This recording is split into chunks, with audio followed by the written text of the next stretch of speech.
Family മാൻ അല്ലാതെ പറയാൻ പറ്റില്ലല്ലോ, ഫാമിലി മാനൊക്കെ തന്നെയാണ്. How gold are you? How old അറിയോടോ, ഹൗ ഗോൾഡ് അറിയോ? ഞാൻ സിനിമ കാണാത്ത ഒരാളാണ്. ഞാൻ അവസാനം കണ്ട സിനിമ ഇതാണ്, നമ്മുടെ പുണ്യാളുടെ അഗർബത്തീസാണ്.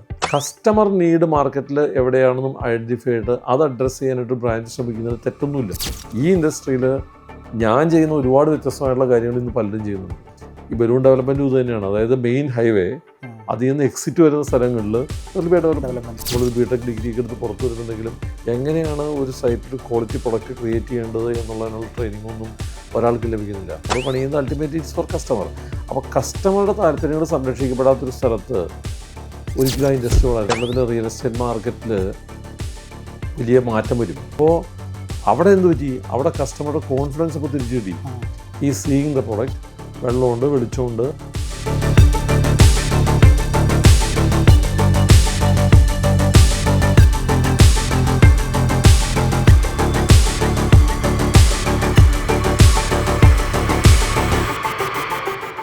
നമസ്കാരം, വെൽക്കം ടു നെറ്റ്വർക്ക് ടോക്സ്.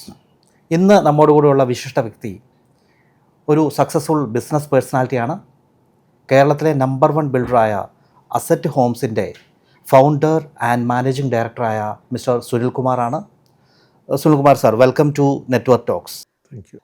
ഈ ഒരു 10 വർഷത്തിനിടയിൽ ഇപ്പം ഞാൻ ഇപ്പം റിയൽ എസ്റ്റേറ്റ് ഫീൽഡിൽ ഏകദേശം ഒരു 25 വർഷമായി. അപ്പം ഞാൻ ഫസ്റ്റ് വർക്ക് ചെയ്തത് ഡൽഹി NCR റീജിയനിലായിരുന്നു. അതും റിയൽ എസ്റ്റേറ്റ് സെയിൽസ് തന്നെയായിരുന്നു. അതിനുശേഷം ഞാൻ ചെന്നൈയിലൊരു 5-8 വർഷം ചെന്നൈയിലുണ്ടായിരുന്നു. അതും റിയൽ എസ്റ്റേറ്റ് ഫീൽഡ് തന്നെയാണ്. അതിനുശേഷമാണ് കേരളത്തിൽ വന്നത്. അപ്പോൾ കേരളത്തിൽ വരുന്നതിന് മുമ്പ് തന്നെ അസറ്റ് ഹോംസിനെ കുറിച്ച് നല്ലൊരു ഗ്രാഹ്യം ഉണ്ടായിരുന്നു എനിക്ക്. നമ്മൾ ഈ ഒരു ഫീൽഡായതുകൊണ്ട് തന്നെ എനിക്ക് ഒരു ഗ്രാഹ്യമുണ്ട്. പിന്നെ അവിടെ വെളിയിലൊക്കെ വർക്ക് ചെയ്യുമ്പോൾ നമുക്ക് കേരളത്തിൻ്റെ ഒരു മാർക്കറ്റ് നമുക്ക് ചെറുതാണോ എന്നൊരു പേടിയാണ്. അതുകൊണ്ടായിരുന്നു നമുക്ക് മലയാളിയാണെങ്കിലും നമുക്ക് കേരളത്തിൽ വന്ന് വർക്ക് ചെയ്യാൻ ഒരു സാധ്യതയുണ്ടോ എന്നുള്ളൊരു ക്വസ്റ്റ്യൻ മനസ്സിലാകുന്നത്. പക്ഷേ ഈ ഒരു 10 വർഷത്തിനിടയിൽ ഭയങ്കരമായിട്ടുള്ള ഒരു ചേഞ്ചസ് കേരള റിയൽ എസ്റ്റേറ്റ് മാർക്കറ്റിൽ വന്നിട്ടുണ്ട്. അത് ഇവൻ ക്വാളിറ്റിയുടെ കാര്യത്തിലായാലും, ഡിസൈൻ്റെ കാര്യത്തിലായാലും, നമ്പർ ഓഫ് സെയിൽസിൻ്റെ കാര്യത്തിലായാലും, പ്രൈസിൻ്റെ കാര്യത്തിലായാലും. അപ്പം സാറ് ഈ ഒരു 10 വർഷം മുൻകൂട്ടി കണ്ടിരുന്നു, അതാണോ അസറ്റ് ഹോംസിൻ്റെ വിജയത്തിൻ്റെ ഒരു രഹസ്യം?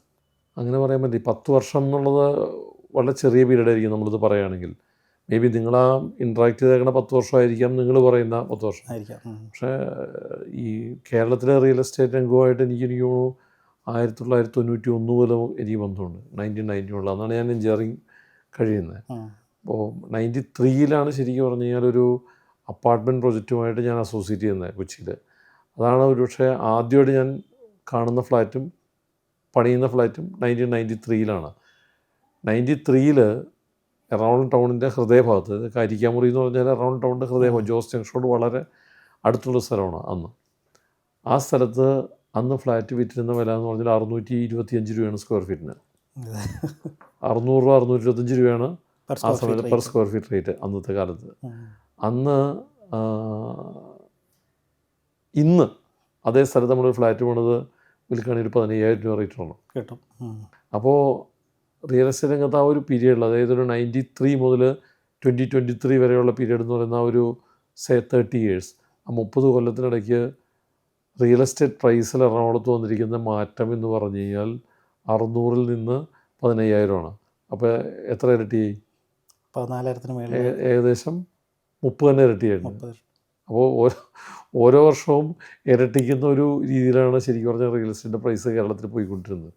ഈ പ്രൈസ് കൂടുന്നത് നല്ലതാണെന്നുള്ള അഭിപ്രായമല്ല ഞാൻ പറഞ്ഞത്. ഞാൻ പറഞ്ഞത് ആ ഇൻഡസ്ട്രി മെച്യൂർ ആവുന്നതനുസരിച്ചിട്ട് നേരത്തെ നിങ്ങൾ സൂചിപ്പിച്ച പോലെ ക്വാളിറ്റിയിലാണെങ്കിലും, സേഫ്റ്റിയിലാണെങ്കിലും, ടൈം ലൈൻസിൻ്റെ കാര്യത്തിനകത്താണെങ്കിലും, സ്പെസിഫിക്കേഷൻ്റെ കാര്യത്തിനകത്താണെങ്കിലും, അതല്ലെങ്കിൽ കസ്റ്റമർ ഔട്ട്ലുക്കിൻ്റെ കാര്യത്തിനകത്താണെങ്കിലും എല്ലാം ഉണ്ടാവുന്ന മാറ്റങ്ങൾ അതിൻ്റെ പ്രൈസിനെ വർദ്ധിപ്പിക്കാനിടയാവും. ഒരു റിയൽ എസ്റ്റേറ്റ് പ്രൊഡക്റ്റിൻ്റെ പ്രൈസ് വർദ്ധിക്കുന്നതിൻ്റെ പ്രധാന കാരണം സ്ഥലത്തിൻ്റെ വില കൂടുന്നത് മാത്രമല്ല, സ്ഥലം അതിൻ്റെ ഒരുപാട് ഒരു ഫാക്ടർ മാത്രമാണ്. മറ്റ് പല കാരണങ്ങൾ കൊണ്ടും പ്രൈസ് കൂടും. ഇപ്പോൾ ഒരേ ലൊക്കേഷനിൽ ഒരേ ലാൻഡ് പ്രൈസുള്ള സ്ഥലത്ത് 2 ബിൽഡേഴ്സ് പണിയുമ്പോൾ 2 പ്രൈസ് ആവാറില്ല. അപ്പോൾ അതിനകത്ത് അന്തർലീനമായിട്ടുള്ള വേറെ കുറേ കാര്യങ്ങളുണ്ട്. ആ കാര്യങ്ങൾ കൂടെ കാണുമ്പോഴാണ് ഈ പ്രൈസ് കൂടുന്നതിന് നമുക്ക് സാധൂകരിക്കാൻ പറ്റുള്ളൂ. ഈ പ്രൈസ് കൂടുന്നു എന്നുള്ളത് കൊണ്ട് മാത്രമല്ല റിയൽ എസ്റ്റേറ്റ് മേഖല നന്നാവുന്നു എന്ന് പറയുന്നത്. ഇപ്പോൾ റിയൽ എസ്റ്റേറ്റ് റെഗുലേറ്ററി അതോറിറ്റി വന്നു എന്ന് പറയുന്നത് തന്നെ റിയൽ എസ്റ്റേറ്റ് മേഖല നന്നാവുന്നതിന് ലക്ഷണമാണ്.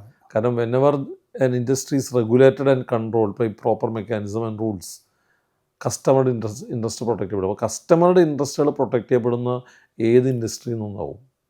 കസ്റ്റമറുടെ ഇൻട്രസ്റ്റ് പ്രൊട്ടക്റ്റ് ചെയ്യപ്പെടാത്ത എല്ലാ ഇൻഡസ്ട്രിയും മുടിഞ്ഞു പോകുള്ളൂ. കാരണം അവിടെ കസ്റ്റമർ ഉണ്ടാവില്ല. അൾട്ടിമേറ്റ്ലി നമ്മളിത് പണിയുന്നവർക്ക് വേണ്ടിയാണ്. എനിക്ക് ഞാനിങ്ങനെ പണിതെന്ന് പറയാൻ വേണ്ടിയിട്ടോ അല്ലെങ്കിൽ പണി തീർത്ത് എനിക്ക് ഹോൾഡ് ചെയ്യാൻ വേണ്ടിയിട്ടോ അല്ല നമ്മൾ പണിയുന്നത്. നമ്മൾ പണിയുന്നത് അൾട്ടിമേറ്റ്ലി ഇറ്റ്സ് ഫോർ കസ്റ്റമർ. അപ്പോൾ കസ്റ്റമറുടെ താല്പര്യങ്ങൾ സംരക്ഷിക്കപ്പെടാത്തൊരു സ്ഥലത്ത് ഒരിക്കലും ആ ഇൻഡസ്ട്രി വളരില്ല. ഇപ്പോൾ ഈ ലോകത്തിലെ റിയൽ എസ്റ്റേറ്റ് രംഗം തന്നെ എടുത്തു കഴിഞ്ഞാൽ ഏറ്റവും വലിയ ഉദാഹരണമായിട്ട് നമുക്ക് വേണമെങ്കിൽ പറയാവുന്ന മെക്സിക്കോയിലെ കാര്യമാണ്. മെക്സിക്കോയിൽ റിയൽ എസ്റ്റേറ്റ് എന്ന് പറയുന്നത് മാഫിയ കൺട്രോളായിരുന്നു. അത് മാഫിയാണ് അവിടെ കൺട്രോൾ ചെയ്യുന്നത്, ലാൻഡാണെങ്കിലും വീടാണെങ്കിലും എല്ലാം. അപ്പോൾ നമ്മളൊരു ഫ്ലാറ്റ് ബുക്ക് ചെയ്താൽ അല്ലെങ്കിൽ ഒരു അപ്പാർട്ട്മെൻറ്റ് ബുക്ക് ചെയ്ത് കഴിഞ്ഞാൽ ആ ബിൽഡറുടെ ഓഫീസിൽ പോയിട്ട് നമ്മൾ ഈ ഫ്ലാറ്റ് അപ്പോൾ ഹാൻഡ് ഓവർ എന്ന് ചോദിച്ചാൽ അയാൾ ഡ്രോ തുറന്നിട്ട് തോക്ക് കൊടുക്കുമ്പോഴത്തേക്ക് തോക്കെടുത്ത് നേരെ കസ്റ്റമറുടെ നേരെ കാണിക്കും. അപ്പോൾ കസ്റ്റമർക്ക് എന്ത് ചെയ്യാൻ പറ്റും? കസ്റ്റമർക്ക് വാങ്ങിക്കാൻ വീടില്ല, വാങ്ങിക്കാതിരിക്കാൻ നിർത്തിയില്ല. വാങ്ങിച്ചിട്ട് മേടിക്കാൻ ചെന്ന് കഴിയുമ്പോൾ എന്താ പറയണേ, ദേ കൺട്രോൾ യു. അതായത് ഈ പ്രൊഡക്റ്റ് ഉണ്ടാക്കുന്ന ആൾക്കാരാണ് തീരുമാനിക്കുന്നത് എപ്പോൾ ഫ്ലാറ്റ് ആണെന്നും എന്ത് ക്വാളിറ്റി ആണെന്നും എന്ത് പ്രൈസ് ഫിക്സ് ചെയ്യണമെന്നും എന്തൊക്കെ കാര്യങ്ങൾ അഡീഷണൽ ആയിട്ട് മേടിക്കണം എന്നൊക്കെ തീരുമാനിക്കുന്നവരാണ്. അപ്പോൾ there is no control mechanism. അപ്പോൾ എന്തു പറ്റി? ഗവൺമെൻറ് നിവൃത്തിയില്ലാണ്ട് ഭയങ്കരമായിട്ടുള്ള നിയമങ്ങൾ ഇംപ്ലിമെൻറ്റ് ചെയ്തു. ആ നിയമം വന്നപ്പോൾ എന്തു പറ്റിയെന്ന് വെച്ചാൽ അവിടെ ഫ്ലാറ്റ് പണി തീർത്ത് അല്ലെങ്കിൽ റെസിഡൻഷ്യൽ ബിൽഡിംഗ് പണി തീർത്ത് ഒക്യുപ്പൻസി കിട്ടി, ഇലക്ട്രിസിറ്റി കിട്ടി, വെള്ളവും കിട്ടിക്കഴിഞ്ഞിട്ടേ വിൽക്കാൻ പറ്റുള്ളൂ, അനൗൺസ് ചെയ്യാൻ പറ്റുള്ളൂ പ്രോജക്റ്റ്. അങ്ങനത്തെ നിയമം കൊണ്ടുവരേണ്ടി വന്നു. ഇപ്പോൾ നമ്മുടെ ഇവിടെ അത്രയും മോശമാവാത്തതുകൊണ്ടാണ് റെഗുലേറ്ററി അതോറിറ്റിയുടെ നിയമം ഇങ്ങനെ വന്നത്. അപ്പോൾ അവിടെ എന്ത് പറ്റി? അവിടെ കസ്റ്റമറുടെ കോൺഫിഡൻസ് ഇപ്പോൾ തിരിച്ചു കിട്ടി. ഹീ സീയിങ് ദ പ്രൊഡക്റ്റ്, വെള്ളമുണ്ട്, വെളിച്ചമുണ്ട്, താമസിക്കാനുള്ള സൗകര്യങ്ങളുണ്ട്, ഇതെല്ലാം ഉണ്ട്. അപ്പം അങ്ങനത്തെ ഒരു അന്തരീക്ഷം ക്രിയേറ്റ് ചെയ്യപ്പെട്ടപ്പോഴാണ് കസ്റ്റമറുടെ കോൺഫിഡൻസ് തിരിച്ചു. അപ്പോൾ എന്ത് പറ്റി? അപ്പോൾ റിയൽ എസ്റ്റേറ്റ് വീണ്ടും ബൂം ചെയ്യാനായിട്ട് തുടങ്ങി. അപ്പോൾ കസ്റ്റമറുടെ ഇൻട്രസ്റ്റുകൾ പ്രൊട്ടക്റ്റ് ചെയ്യപ്പെടാത്ത ഒരു സ്ഥലത്തും ഒരു ഇൻഡസ്ട്രിയും വിജയിക്കില്ല. അത് നമ്മുടെ ഷർട്ടാണെങ്കിലും കൊള്ളാം, വാച്ചാണെങ്കിലും കൊള്ളാം, വീടാണെങ്കിലും കൊള്ളാം. ഇതിനോട് ചേർത്ത് വായിക്കാവുന്നൊരു കാര്യം, നമ്മളൊരു ദുബായിലുണ്ടായിരുന്നൊരു റിയൽ എസ്റ്റേറ്റ് ബൂമിൻ്റെ ഒരു വീട് ഉണ്ടായിരുന്നു. ഇപ്പോഴല്ല, ഇതിന് മുമ്പുണ്ടായിരുന്ന സമയത്ത്. ആ സമയത്താണ് ഈ പറഞ്ഞ പോലെ ദുബായിൽ ആദ്യമായിട്ട് പ്രൊജക്റ്റുകൾ വന്നതും ആൾക്കാർ ഫ്ലാറ്റ് വാങ്ങിക്കാനൊക്കെ തുടങ്ങിയതൊക്കെ. പക്ഷെ അന്ന് നമുക്ക് വാങ്ങിക്കുന്നതിനുള്ള ലിമിറ്റേഷൻസ് ഉണ്ടായിരുന്നു. എന്ന് വെച്ചാൽ നമ്മുടെ സമയത്ത് നമുക്ക് ഈ ഗോൾഡൻ വിസ ഒന്നും ഒന്നുമില്ല. പക്ഷേ എന്നിരുന്നാൽ പോലും അവിടെ ആൾക്കാർ ഇൻവെസ്റ്റ് ചെയ്യും, മറച്ചു വെക്കുകയൊക്കെ ചെയ്തിരുന്നു. ആൾക്കാർ ബുക്ക് ചെയ്തിട്ട് റീസെയിൽ ചെയ്യും. അപ്പോൾ ഞാൻ അജ്മാനിൽ പോയിട്ട് അജ്മാനിലൊരു ലോക്കലായിട്ടൊരു വ്യക്തിയായിട്ട് കണ്ട് സംസാരിച്ചപ്പോൾ അദ്ദേഹം എന്നോട് പറഞ്ഞു, ഇവിടെ ഒരു ഫ്ലാറ്റ് പണിയാണ്, ലാൻഡ് അവൈലബിൾ ആണ്. അപ്പോൾ ഞാൻ ചോദിച്ചു, എന്താ ഈ അജ്മാനിൽ ആൾക്കാർ ഫ്ലാറ്റ് വാങ്ങിക്കാനുള്ളൊരു താല്പര്യം എന്തായിരിക്കും എന്നാണ് താങ്കൾ കരുതുന്നത് ചോദിച്ചു. പുള്ളി പറഞ്ഞു, ഇറ്റ്സ് ഓൺലി ഫോർ ട്രേഡിംഗ് എന്ന് പറയുന്നത്. ട്രേഡിങ്ങിന് വേണ്ടിയിട്ട് ആൾക്കാർ മേടിക്കും. അതായത് ഒരാൾ ഫ്ലാറ്റ് മേടിക്കും, എന്നിട്ട് അയാൾ അടുത്ത ആൾക്ക് മറിച്ച് വെക്കും, പിന്നെ അടുത്ത ആൾക്ക് മറിച്ച് വെക്കും. അന്ന് 300 ദിർഹം പെർ സ്ക്വയർ ഫീറ്റ് ഉള്ളൂ അജ്മാനിൽ റേറ്റ്. അപ്പോൾ ഇവർക്ക് ഓരോ മറിക്കലിനും പ്രോഫിറ്റും. അപ്പോൾ ഇദ്ദേഹം എന്നോട് എക്സ്പ്ലെയിൻ ചോദിച്ചാൽ വി സെൽ 300 ദിർഹം പെർ സ്ക്വയർ ഫീറ്റ്, അടുത്ത ആളത് 350 പിന്നത്തെ ആൾ 400, പിന്നത്തെ ആൾ 450. അപ്പോൾ ഞാൻ പറഞ്ഞു, very very good. If everybody gets that kind of profit, it's A good market. അപ്പോൾ ദെൻ ഇവിടെ താമസിക്കാൻ വരുന്ന ആൾക്കാർക്ക് വെള്ളവും വെളിച്ചവും ഒക്കെ എന്ത് ചെയ്യും? അപ്പോൾ ദെൻ അജ്മാനിലൊന്നും വെള്ളവും വെളിച്ചവും അത്ര സുലഭമല്ല. അപ്പോൾ ഇദ്ദേഹം പറഞ്ഞു വെച്ചാൽ ഞങ്ങൾ യുണൈറ്റഡ് അറബ് എമിറേറ്റ്സ് ആണ്, അജ്മാനായിട്ട് പാർട്ടാണ്. സോ ഞങ്ങൾക്ക് വെളിച്ചം തരേണ്ടത് അബുദാബി ദേവ ദുബായിയുടെയാണ്. അബുദാബിയുടെ ഒരു ഇലക്ട്രിസിറ്റി ആൻഡ് വാട്ടർ ഡിപ്പാർട്ട്മെൻ്റ് ഉണ്ട്, അവരാണ് ഞങ്ങൾക്ക് വെള്ളവും വെളിച്ചവും തരേണ്ടതെന്ന് അദ്ദേഹം പറഞ്ഞു. അപ്പോൾ ഞാൻ പറഞ്ഞപ്പോൾ ഇവിടെ അജ്മാനിൽ സ്വന്തം അജ്മാനിൽ ആവശ്യമില്ല.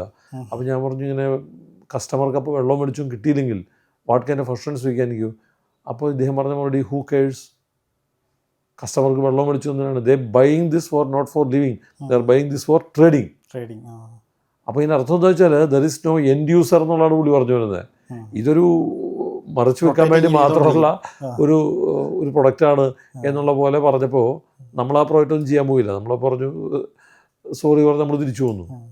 പിന്നീട് ഒരു 6 മാസം കഴിഞ്ഞപ്പോൾ കേട്ടത് അജ്മാനിലേക്ക് റിയൽ എസ്റ്റേറ്റ് മാർക്കറ്റ് പൊളിഞ്ഞു പോയി. അതിൻ്റെ കാരണം എന്ന് വെച്ചാൽ അവിടെ കസ്റ്റമറുടെ ഇൻട്രസ്റ്റ് പ്രൊട്ടക്റ്റഡ് അല്ല. അപ്പോൾ ഇപ്പോൾ നിങ്ങൾ പറഞ്ഞ പോലെ റിയൽ എസ്റ്റേറ്റിൽ മാറ്റം വന്നിട്ടുണ്ടെങ്കിൽ അതിൻ്റെ പ്രധാനപ്പെട്ട കാര്യം ഇപ്പോഴാണ് കസ്റ്റമറുടെ ഇൻട്രസ്റ്റുകൾ പ്രൊട്ടക്റ്റ് ചെയ്യപ്പെടുന്നത്. അപ്പോൾ കസ്റ്റമറുടെ ഇൻട്രസ്റ്റുകൾ പ്രൊട്ടക്റ്റ് ചെയ്യപ്പെടുന്നിടത്തോളം കാലം ഇൻഡസ്ട്രി ഗ്രോത്ത് ഉണ്ടാവും.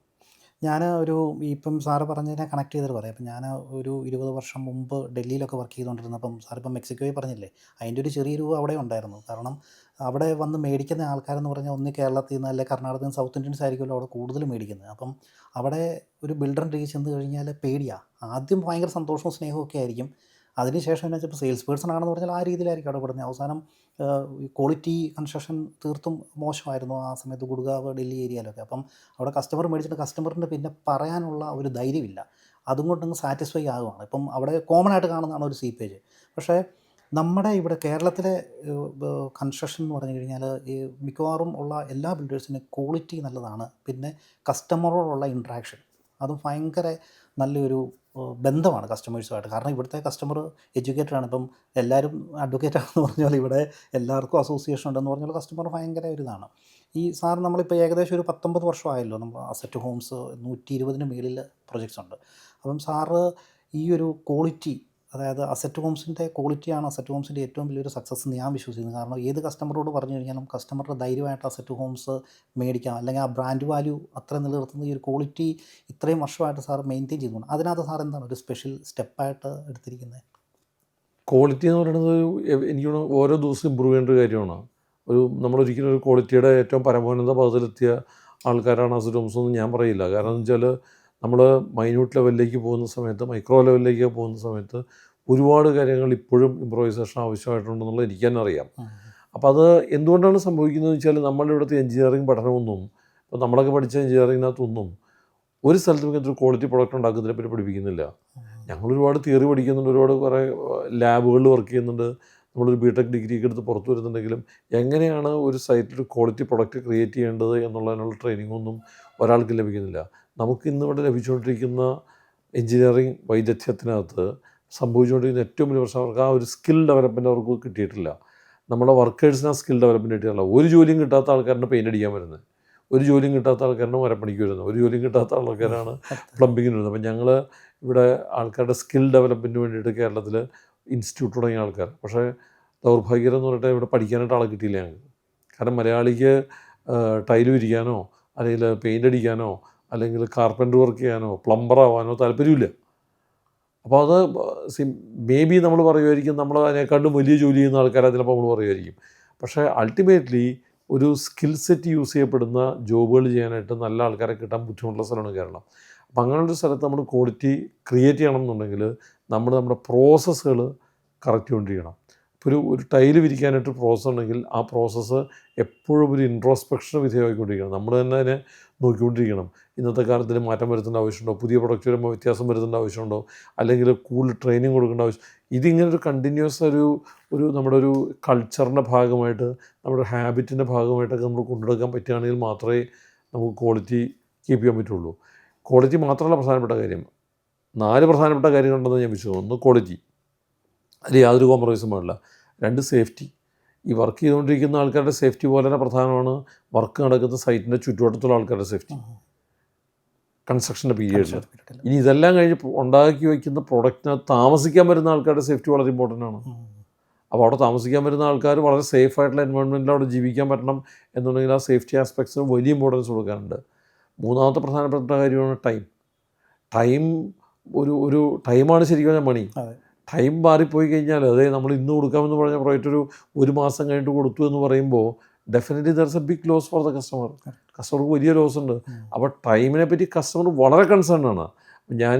ഞങ്ങളുടെ 123ാമത്തെ പ്രോജക്റ്റ് ലോഞ്ച് ചെയ്തപ്പോൾ എന്നെ ഒരു കസ്റ്റമർ ഒരു മെയിൽ അയച്ചപ്പോൾ അതിനകത്തൊരു തമാശകൾ എഴുതിയിട്ടുണ്ടായിരുന്നു. പുള്ളി പറഞ്ഞു വെച്ചാൽ ഈ പ്രോജക്റ്റിന് 1, 2, 3 എന്ന് പേരിട്ടാൽ മതിയായിരുന്നു, അസറ്റ് 1, 2, 3 എന്ന് പേരിട്ടു. അപ്പോൾ ഞാൻ എന്താ പറഞ്ഞു, നിങ്ങളുടെ പ്രോജക്റ്റ് തീരേണ്ടത് ഈ 100 മീറ്റർ ഓട്ടം പോലെയാണ്. അസറ്റ് 1, 2, 3 എന്ന് പറയുമ്പോൾ 1, 2, 3 എന്ന് പറയുമ്പോൾ നമ്മൾ ഓടി തുടങ്ങുന്നത്. അപ്പോൾ ആ ഒരു സ്പീഡ് അതിനകത്ത് അതൊരു കസ്റ്റമർ പറഞ്ഞ പോയിന്റ് കേട്ടോ. അപ്പോൾ നമ്മൾ വിചാരിക്കുന്ന കാര്യങ്ങളാവണമെന്നില്ല കസ്റ്റമറുടെ മനസ്സിൽ. താങ്കൾ പറഞ്ഞ് ക്വാളിറ്റി എന്ന് പറഞ്ഞാൽ ചിലപ്പോൾ ഈ കസ്റ്റമറുടെ മനസ്സിലുണ്ടായത് സ്പീഡായിരിക്കാം. മനസ്സിലായില്ലേ? പിന്നെ പലരും അവരുടെ പഴയ അനുഭവങ്ങൾ വെച്ചിട്ടാണ് കമ്പയർ ചെയ്യുന്നത്. അവർ നേരത്തെ വാങ്ങിച്ചൊരു പ്രൊഡക്റ്റ് അല്ലെങ്കിൽ അവരുടെ പരിചയമുള്ള ഒരാൾ വാങ്ങിച്ചിരിക്കുന്നൊരു പ്രൊഡക്റ്റ്, അതുമല്ലാന്നുണ്ടെങ്കിൽ അവർ കണ്ടുകൊണ്ടിരിക്കുന്ന അവർക്ക് പരിചയമുള്ളൊരു പ്രൊഡക്റ്റ്, ഇതിനകത്ത് ക്വാളിറ്റി ഇഷ്യൂസ്, അതിൻ്റെ സേഫ്റ്റി ഇഷ്യൂസ്, അവിടുത്തെ ടൈം ലൈൻസ് കീപ്പ് ചെയ്യാത്തതിൻ്റെ പേരിലുള്ള കുഴപ്പങ്ങൾ. അപ്പോൾ ഇതൊക്കെ അവർ കമ്പയർ ചെയ്യുമ്പോൾ ചിലപ്പോൾ പക്ഷേ അവർക്ക് തോന്നും ഇത് കുറേ കൂടെ ബെറ്റർ ആണെന്ന് തോന്നിപ്പോയേക്കാം. അപ്പോൾ ഈ ടൈം ലൈൻസ് കീപ്പ് ചെയ്യാന്നുള്ളത് 3ാമത്തെ കാര്യം. 4ാമത്തെ കാര്യം നമ്മുടെ സ്വന്തം കാര്യമാണ് കോസ്റ്റ്.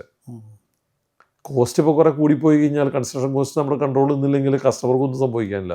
പക്ഷേ ഈ സ്ഥാപനം നിലനിൽക്കില്ല. അപ്പോൾ ഈ 19 കൊല്ലം സ്ഥാപനം നിലനിൽക്കണമെങ്കിലും തുടർന്നും ഈ സ്ഥാപനം നിലനിൽക്കണമെങ്കിൽ ഇതൊരു ചാരിറ്റി ഓർഗനൈസേഷൻ അല്ലല്ലോ. It has to make profit അല്ലേ? ഇത് പ്രോഫിറ്റ് ഉണ്ടാക്കിയാൽ ഇതിനകത്ത് ഇൻവെസ്റ്റേഴ്സ് വരുള്ളൂ. ഇത് പ്രോഫിറ്റ് ഉണ്ടാക്കിയാൽ ഇവിടെ വർക്ക് ചെയ്യുന്ന ആൾക്കാർക്ക് ശമ്പളം കൊടുക്കാൻ പറ്റുള്ളൂ.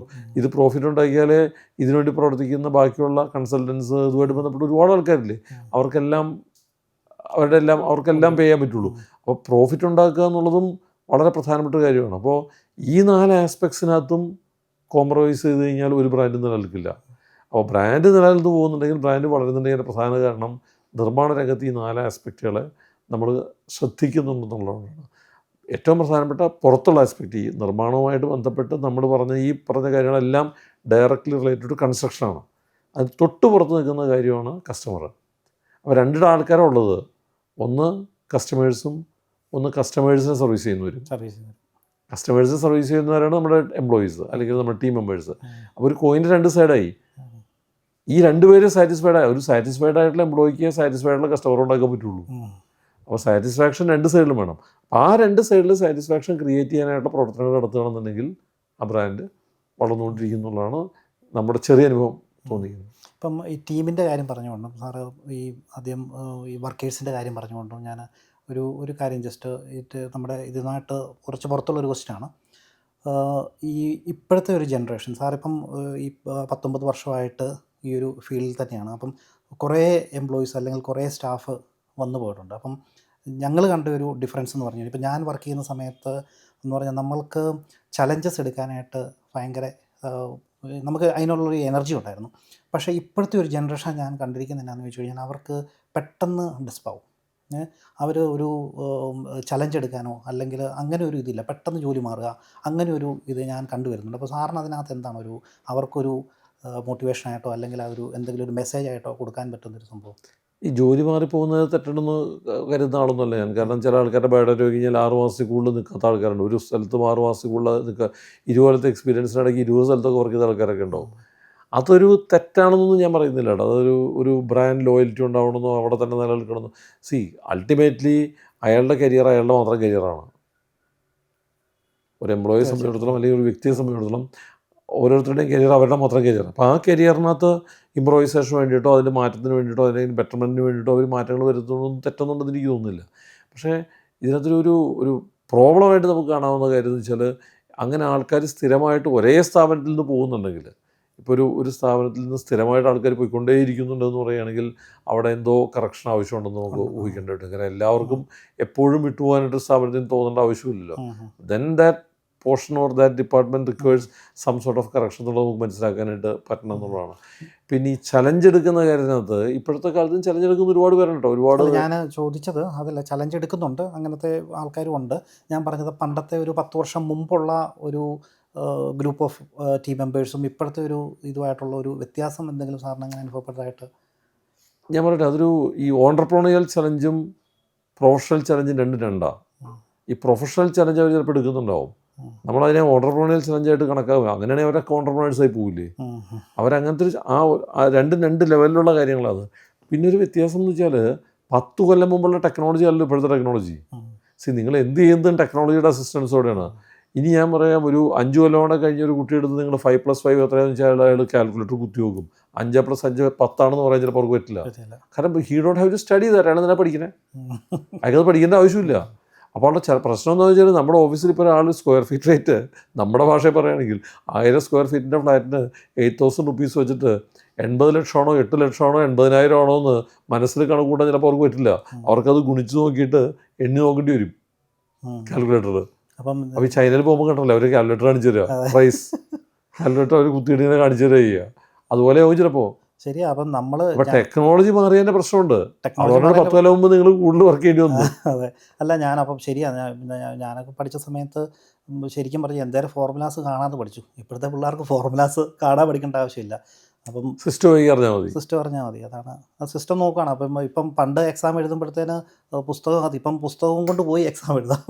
അങ്ങനത്തെ സിസ്റ്റം അല്ല. അപ്പം അങ്ങനെ കാലം മാറിക്കൊണ്ടിരിക്കുക. അപ്പോൾ ആ മാറ്റമൊക്കെ നമുക്ക് എല്ലാ ബിസിനസ്സിനകത്തും എല്ലാ പ്രൊഫഷനിലും ഉണ്ടാവും. അതിന് അതായത് ശരി, ഇതാണ് ശരിയെന്ന് പറയാൻ പറ്റില്ല. കാരണം നമുക്ക് വേണമെങ്കിൽ പറയാവുന്ന ഒരു പഴയത് എന്താ നല്ലതെന്നൊരു ചോദ്യമുണ്ട്. ചില ആൾക്കാർ പഴയതെല്ലാം മോശമെന്ന് പറയുന്നുണ്ട്, പഴയതെല്ലാം നല്ലതാണെന്ന് പറയുന്ന ആൾക്കാരുണ്ട്, പുതുമ എല്ലാം മോശമെന്ന് പറയുന്നവരുണ്ട്. പക്ഷെ ആക്ച്വലി ഒരു പുതിയതിൽ പലരും നമ്മുടെ പല ആൾക്കാരും പറയുന്നത് പഴയ കാര്യങ്ങളെ പലതും നല്ലതെന്ന് പറയും. പഴയ സംസ്കാരമാണോ നല്ലത്, പഴയ ജീവിത രീതിയാണോ നല്ലത്, അല്ല പഴയ എന്താണ് പഴയതെന്നുള്ളതാണ് പ്രശ്നം. പ്രശ്നം ഈ പഴയതല്ലാന്ന് തന്നെയാണ് ഇവരും പറയുന്നത്. ഇപ്പോൾ ഇപ്പോഴത്തെ ന്യൂ ജനറേഷനുള്ള ഒരാൾ ചോദിച്ചാൽ അയാളുടെ സ്കൂൾ ലൈഫ് നല്ലതെന്നുള്ളത് പറയും, അയാളുടെ പഴയത് നല്ലതാണ്. അപ്പോൾ ഈ പഴയത് നല്ലതാണെന്നുള്ള കാര്യത്തിൽ ആർക്കും തർക്കമില്ല. അത് 90 വയസ്സുള്ള ആളോട് ചോദിച്ചാലും 25 വയസ്സുള്ള ആളോട് ചോദിച്ചാലും ഇപ്പോൾ നിങ്ങളുടെ കുട്ടിയോട് ചോദിച്ചാലും ഇപ്പോൾ 25 വയസ്സായാലും മകനോട് ചോദിച്ചാൽ അവൻ പറയുന്നത് 5 വയസ്സുള്ളപ്പോൾ എന്ത് സുഖമായിരുന്നു പറയുള്ളൂ. അപ്പോൾ പഴയതല്ലാന്ന് തന്നെ അവർ പറയുന്നത്. പക്ഷെ പഴയത് നല്ലതല്ല എന്ന് പറയുന്ന ഒരു സാധനമുള്ളൂ, അത് ടെക്നോളജിയാണ്. പഴയ ടെക്നോളജിയാണ് നല്ലതായാലും പറഞ്ഞിടുന്നത്. ഇപ്പോൾ നിങ്ങളുടെ ഈ മൊബൈൽ ഫോൺ ടെക്നോളജി പണ്ടത്തെ ഫോണായിരുന്നു നല്ലത്, ഇതെന്ത് മോശം ഫോണായാലും പറയുന്നുണ്ടോ? അപ്പോൾ ടെക്നോളജി മാത്രമാണ് പുതിയത് നല്ലതെന്നല്ല, ബാക്കി എല്ലാ ആൾക്കാരും പറയുന്നത് പഴയത് നല്ലത്. അത് നമ്മുടെ നൊസ്റ്റാൾജി കൊണ്ടും ആ സമയത്ത് ബുദ്ധിമുട്ടില്ലാത്തതുകൊണ്ടാണ്. മനസ്സിലായില്ലേ? മേ ബി അങ്ങനെ എടുത്താൽ മതി തന്നെ. ഇപ്പോൾ പുതിയ ടെക്നോളജി നല്ലതാണ് നമ്മൾ ആക്സെപ്റ്റ് ചെയ്തിടത്തോളം കാലം നമ്മുടെ സൗകര്യങ്ങൾ ഉണ്ടാക്കുകയാണ്. അപ്പോൾ നമ്മുടെ സൗകര്യങ്ങൾ കൂടുമ്പോൾ ഇത് വരും, നമ്മൾ അത്ര ഹാർഡ് വർക്ക് ചെയ്യണ്ട. ഈ സാധാരണ ഞാൻ കണ്ടിരിക്കുന്നത് ഇപ്പം ബിൽഡേഴ്സ് പല കാറ്റഗറി പ്രൊഡക്ട്സ് കൊണ്ടുവരുമല്ലോ. ഇപ്പം അസറ്റിൻ്റെ ആണെങ്കിൽ ഏകദേശം ഒരു 4-5 കാറ്റഗറി പ്രൊഡക്ട്സ് ഉണ്ട്. അപ്പോൾ സാധാരണ ബിൽഡേഴ്സിനെ നോക്കി കഴിയുമ്പോഴത്തേന് അവരെന്നാന്ന് വെച്ച് കഴിഞ്ഞാൽ ഒരു ബ്രാൻഡിൻ്റെ അണ്ടറിൽ ഈ പല കാറ്റഗറി പ്രോഡക്ട്സ് കൊണ്ടുവരുന്നില്ല. അപ്പോൾ അസറ്റ് ഹോംസ് ആണ് അങ്ങനെ ഒരു ബ്രാൻഡിൻ്റെ അണ്ടറിൽ തന്നെ എല്ലാ കാറ്റഗറി, അത് ഏത് കസ്റ്റമറിനെ വേണമെങ്കിലും നമുക്കൊരു കസ്റ്റമറിനെ കിട്ടിക്കഴിഞ്ഞാൽ അസറ്റ് ഹോംസിൽ ആ കസ്റ്റമർ ബുക്ക് ചെയ്യാനുള്ള സാധ്യത 99% കാരണം എല്ലാ കാറ്റഗറി കസ്റ്റമേഴ്സിനും എല്ലാ പ്രൈസിലും എല്ലാ ലൊക്കേഷനിലും കേരളത്തിൻ്റെ മുഴുവൻ അങ്ങ് കണ്ണൂർ മുതൽ തിരുവനന്തപുരം വരെ പ്രോജക്റ്റുകൾ. അപ്പോൾ അസറ്റ് ഹോംസിലേക്ക് ഒരു കസ്റ്റമർ എൻക്വയറി ചെയ്ത് കഴിഞ്ഞാൽ അത് അസറ്റ് ഹോംസിൽ തന്നെ മേടിക്കാനുള്ള സാധ്യത ഒരു 99% ആയിട്ടാണ് ഞാൻ കാണുന്നത്. അതിനെക്കുറിച്ച് സാർ എന്താണ് അങ്ങനെ ഒരു ഈ നമ്മൾ ഏത് ബിസിനസ് ചെയ്യുമ്പോൾ നമ്മുടെ ചുറ്റുമൊക്കെ തന്നെ നടക്കുന്നത്, നമ്മളപ്പോൾ ഒരു ഒറ്റ കാര്യം ശ്രദ്ധിച്ചാൽ മതി. നമുക്ക് അതിനകത്ത് ഏത് മോഡൽ നമ്മൾ ഓപ്റ്റ് ചെയ്യണമെന്ന് നോക്കിയാൽ മതി. ഇപ്പോൾ താങ്കൾ പറഞ്ഞൊരു ഉത്തരം നമ്മളുടെ ചുറ്റുവട്ടത്ത് നോക്കിയാൽ തന്നെ നമുക്ക് കിട്ടും. അതായത് ഇപ്പോൾ നമ്മൾ കാറിലേക്ക് നോക്കിക്കഴിഞ്ഞാൽ ഇപ്പോൾ ടൊയോട്ട എടുക്കുകയാണെങ്കിൽ ടൊയോട്ട ഉണ്ട്, അല്ലെങ്കിൽ ഒരുപാട് മോഡൽസ് അല്ലെങ്കിൽ ബ്രാൻഡുകളുണ്ടല്ലോ. ഇപ്പോൾ BMW, ലാൻഡ് ക്രൂസർ ഒക്കെ ഉണ്ട്. നമ്മൾ ടൊയോട്ട എടുക്കാമെന്ന് ചോദിക്കുക. ടൊയോട്ട എടുക്കുമ്പോൾ ഒരു പ്രത്യേകത നമുക്ക് കാണാൻ പറ്റുന്നത്, നമുക്ക് അനുകരിക്കാവുന്ന ഒരു വലിയ മാതൃകയായിട്ട് നമുക്ക് ടൊയോട്ട കാണാം. കാരണം ടൊയോട്ടയിൽ എല്ലാ പ്രൈസ് റേഞ്ചിലുള്ള പ്രൊഡക്റ്റും ഉണ്ട്. മനസ്സിലായില്ലേ? അവരിൽ SUV ഉണ്ട്, കാറും ഉണ്ട്. ശരിയല്ലേ? മെയിൻ്റനൻസ് വളരെ കുറവാണ്, ഡിപ്രീസിയേഷൻ തന്നെ കുറവാണ്. മറ്റേ കാറ് മേടിച്ച ഷോറൂമിൽ നിന്ന് പുറത്തേക്ക് ഇറങ്ങുമ്പോഴത്തേക്കും വില കുറയും. ടൊയോട്ടയ്ക്ക് തിരിച്ചാ 1,00,000 കിലോമീറ്റർ ഓടിച്ചാലും അതിന് പൈസ കിട്ടും. അപ്പോൾ നമ്മൾ നോക്കുന്ന അപ്പോൾ ഇതൊരു മോഡലാണ്. മനസ്സിലായില്ലേ? അപ്പോൾ ആ മോഡല് എന്നാ ബ്രാൻഡ് നല്ലതാണ് അതിനും. അപ്പോൾ നമ്മൾ മനസ്സിലാക്കേണ്ടതെന്ന് വെച്ചാൽ കസ്റ്റമർ നീഡ് മാർക്കറ്റിൽ എവിടെയാണെന്നും ഐഡൻറ്റിഫൈ ചെയ്തിട്ട് അത് അഡ്രസ്സ് ചെയ്യാനായിട്ട് ബ്രാൻഡ് ശ്രമിക്കുന്നതിൽ തെറ്റൊന്നുമില്ല. ഒരു ബ്രാൻഡ് വന്നു എന്നുള്ളതുകൊണ്ട് അത് ലക്ഷറീസ് ആവില്ല, അത് മിഡിൽ ഇൻകം ഗ്രൂപ്പിൻ്റെ ബ്രാൻഡായി പോവും, അതല്ലാന്നുണ്ടെങ്കിൽ അങ്ങനെയുള്ള ധാരണകളൊക്കെ നമ്മുടെ മാർക്കറ്റിലുണ്ട്. അത് എല്ലാ ധാരണകളും എല്ലാം ശരിയാണെന്ന് നമുക്ക് പറയാൻ പറ്റില്ല, കാരണം അല്ലാത്ത മോഡലുകളും മാർക്കറ്റിൽ നിലനിൽക്കുന്നുണ്ട്. അപ്പോൾ അസറ്റ് ഹോംസിനെ സംബന്ധിച്ച് അസറ്റ് ഹോംസ് കസ്റ്റമർ ഫോക്കസ്ഡ് ആയിട്ടുള്ള കമ്പനിയാണ്. നാളെ വലിയ സ്റ്റുഡൻറ്റ് ഹൗസിംഗ് റിക്വയർമെൻ്റ് ഉണ്ടെങ്കിൽ ഞങ്ങൾ സ്റ്റുഡൻറ്റ് ഹൗസിംഗ് ചെയ്യും, ഞങ്ങൾ ചെയ്യുന്നുണ്ട്, ഞങ്ങൾ സെൽഫി എന്നുള്ള പേരിൽ പ്രൊവൈഡ് ചെയ്യുന്നുണ്ട്. അപ്പോൾ താങ്കൾ പറഞ്ഞതിനകത്തൊരു അഡീഷണലായിട്ട് പറയുകയാണെങ്കിൽ ഒരു 17 വയസ്സ് മുതൽ 80 വയസ്സ് വരെയുള്ള പ്രായത്തിലുള്ള ആൾക്കാർക്കുള്ള പ്രോജക്റ്റുകൾ നമ്മുടെ കയ്യിലുണ്ട്. ഒറ്റയ്ക്ക് താമസിക്കാനായിട്ടുള്ള സെൽഫിയുണ്ട്, സിംഗുലർ ലിവിംഗ് ആണ്. ആദ്യമായിട്ട് വീട് മേടിക്കുന്നവർക്കുള്ള അഫോർഡബിൾ ഹൗസിംഗ് ഉണ്ട്, ഡൗൺ ടു എർത്ത് കാറ്റഗറിയിലുണ്ട്, സൂപ്പർ ലക്ഷറി കാറ്റഗറിയിലുള്ള എക്സോട്ടിക്ക സീരീസ് ഉണ്ട്. ഇനി റിട്ടയർമെൻറ്റിന് ശേഷം പ്രായമായവർക്ക് താമസിക്കാനുള്ള യങ് അറ്റ് ഹാർട്ട് എന്ന് പറയുന്ന സീനിയർ ലിവിംഗ് ഉണ്ട്. അപ്പോൾ ഒരാളുടെ ലൈഫ് സൈക്കിളിലുള്ള മുഴുവൻ കാര്യങ്ങളും നമ്മൾ ടച്ച് ചെയ്യുന്നുണ്ട്.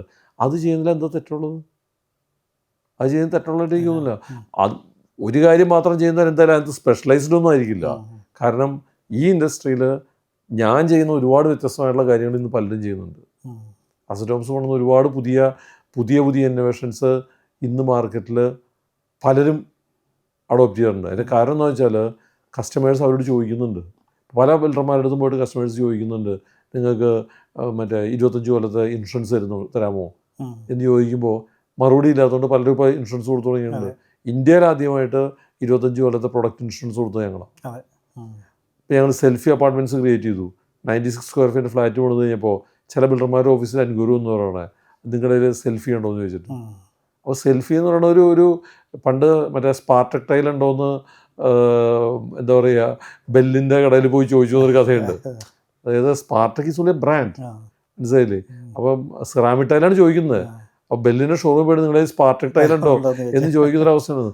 എന്ന് പറഞ്ഞ പോലെ സെൽഫി ഉണ്ടോ നിങ്ങളുടെ കയ്യിൽ നിന്ന് ചോദിക്കുന്ന ഒരു സിറ്റുവേഷൻ ഞങ്ങൾക്ക് ഉണ്ടാക്കാൻ പറ്റിയിട്ടുണ്ട്. അപ്പം പല കാര്യങ്ങളിലും നമുക്ക് ശ്രദ്ധിക്കാവുന്നൊരു കാര്യം എന്ന് പറയുന്നത് നമ്മളൊന്നു മാത്രമേ ചെയ്യുള്ളൂ എന്ന് പറയുന്നതിനകത്ത് വലിയ അർത്ഥമുണ്ടെന്ന് ഞങ്ങൾക്ക് തോന്നുന്നില്ല.